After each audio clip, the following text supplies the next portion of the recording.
Fugitive spy Edward Snowden has finally decided on a new home not far from the Moscow airport where he's currently hiding.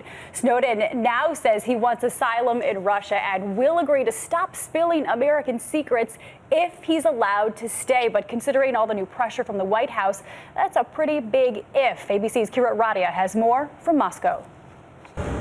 Good morning. After nearly 3 weeks hiding here at the Moscow airport, Edward Snowden has finally surfaced. But what he's asking for threatens to derail U.S.-Russia relations. A little over 1 month ago, I had a family, a home in paradise, and I lived in great comfort. That is the first we've seen and heard directly from Edward Snowden since he leaked some of America's most sensitive intelligence secrets. I also have the capability, without any warrant of law, to search for, seize, and read your communications. At a mysterious meeting with human rights activists in the Moscow airport on Friday, Snowden announced he'll seek asylum in Russia.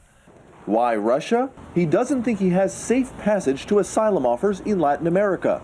There are no direct flights from Moscow to Venezuela, Bolivia, or Nicaragua, and the United States is urging countries along his route to turn Snowden over. You cannot stay here indefinitely. There has to be some kind of a solution, and that's what makes him ask Russia for an asylum. Snowden has been stuck at the airport for nearly 3 weeks, something he joked about when he was interrupted by one of the airport's frequent announcements. I've heard this many times in the last couple weeks. Russian President Vladimir Putin has previously said that Snowden can stay, but only on one condition, that he stop harming the United States. The White House is warning Russia not to harbor Snowden. Mr. Snowden is not a human rights activist or a dissident.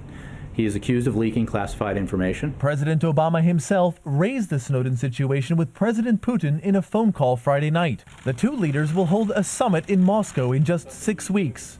U.S. officials have signaled that if Snowden is still here, Obama may not come. There's no saying how much longer Snowden will remain stuck here at the airport, but he's made two things clear. He can't stay forever, and that the ball is in Vladimir Putin's court. Dan and Paula? All right, Kirat, thank you.